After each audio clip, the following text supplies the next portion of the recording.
Hi, my name's Jonathan Hicks. I'm back at the Dice Cup, and this evening I'm joined by Steve. Hey Bob. Dave. Matt. And we just finished playing Destination X, which is about trying to guess a particular country amongst several others. So Steve, in this case, has got this book, and he's like the code giver, and he secretly picks one of these countries. So he might go for Moldova, for example, and the book he's looking at has lots and lots of facts about each of the different countries. So he turns to the Moldova page, and then he's able to answer lots of interesting questions about Moldova. But we're very limited about the questions we can ask. Essentially, we, like everyone else, is a team, and we're trying to work out which of these Steve has picked. So we look at the possible questions we could ask. So we could ask how many land borders it has, the first letter of its capital, the area, or what its agriculture is. So let's go for land borders. So we're going to ask, how many land borders does it have, Steve? 2. So then we look at all these countries and we think to ourselves, which of these countries has 2 land borders? Yes. Probably not Madagascar. No, because that's an island, so we could eliminate that one. I think that one's... That does? That's 2. That one has 2, so that's a possibility. I think that's another island, so we could probably eliminate that one. But having had a bit of a discussion, we then choose one to eliminate.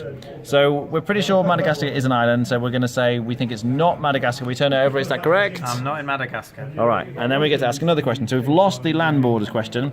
We draw another one to replace it, and now we can ask about the history of the country. Now I'd like to ask about the capital. So what's the first letter of the capital? C. C. So we look now, what's the capital of the United States? Washington, so it can't be that one. So which of these have a capital that begins with C with 2 land borders? Now at some point we might think we know what the answer is, and we might have a guess. Moldova is the capital Chisinau? Yes, correct. All right, boom. So that's how you do it, and then you guess, and then we would win. Now that's 1, so we kind of clear all these, and we've kind of got 1 point. You deal a fresh set of countries like this, and we're aiming to get 3 countries before we run out of cards. So the card's quite important here. If we manage to run out of all the cards, we would lose the game. Equally, if we guessed one and we got it wrong, we would lose the game. So Steve effectively has got to pick countries that will be difficult to figure out. And we have to try and get it right 3 times before the time runs out. What do we think? What it does well, it does very well, because it is effectively a trivia game as a board game competitively. You will find, especially, it's hilarious to watch other people kind of their vague sense of geography, failing them and stuff like that, just making random guesses. But like having a rough idea of how big somewhere is, or that Mount Everest is in Nepal or something, so you can ask about height and eliminate Nepal, or think, it must be Nepal, or something like that is great. You can adapt this to any skill player. You're meant to play with 6 country cards. I think it's too easy to catch them with 6, so we've been playing with 8. But you suggest setting the rules, you can even play with 10. I think it's very good for just kind of picking up random trivia and working as a team to try and deduce it. My only downside is that the person picking from the book, after they've picked, there's no game for them. So as long as you're rotating that, obviously I've played this a few times, so I was the spy in this case. But once I've picked that initial deduction, I'm just answering questions after that. So it feels like if they're taking a long time to decide, I'm sat there doing nothing. But I didn't mind it. Watching their deliberations and making random guesses was pretty fun. You can actually make it more difficult. The ones with the blue stars you can take out to replace the ones with the red stars, and these are much more specific, or much more. You need to be a geography buff to kind of know some of the answers to these questions. Abel? Yeah, it feels a bit educational rather than like a game. I agree with Steve about whoever's giving the clues. It's just you just reading out of a book. I don't think there's much there.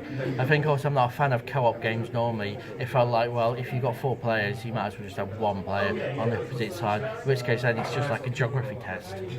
I mean, it's in the right circumstance. Maybe you got a kid or somebody trying to teach them a little bit of geography, a little bit about the world. Maybe then it's okay. And that's the only time I'd really see myself, wanting to play this. Okay, Dave? Yeah, it's question. The information you know about the countries is kind of most of it's kind of pointless information, or just like, yeah, I don't know. Trivia. It is trivia. It's just, yeah, I'm not a big fan of trivia games. I'll just leave it at that. Okay. Matt? So I am pretty much the kid that A-Bomb spoke about. If you know anyone who knows less about geography than me, they should be ashamed. But I kind of like this game.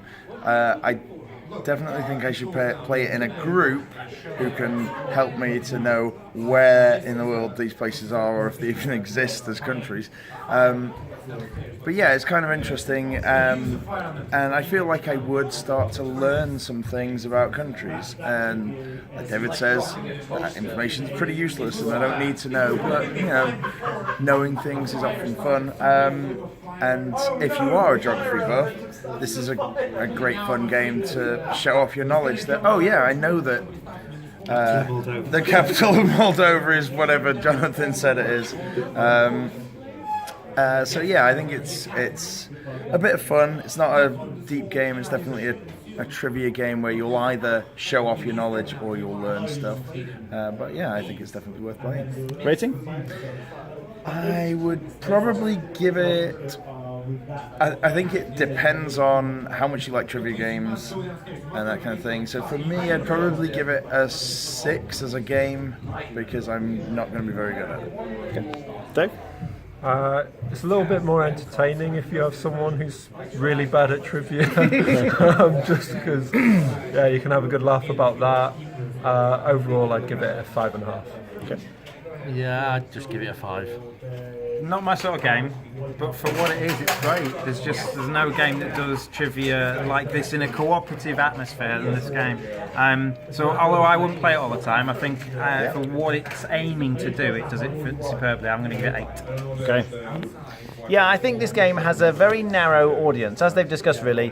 If you're into geography, then I think you'd really enjoy this game. Or if you're wanting to teach, say, children, I think this game is fantastic.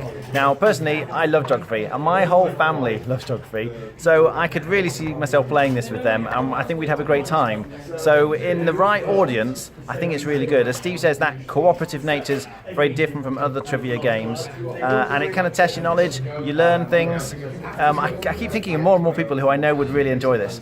But as A-Bomb and Dave says, if you don't like trivia games, if you're not really interested in geography, then you're really not going to like this. So personally, I think I'd give it a 7 out of 10. I would definitely want to play this with my son, and as I say, I'd like to enjoy playing it with my family as well. Alright, thanks for watching. That was Destination X.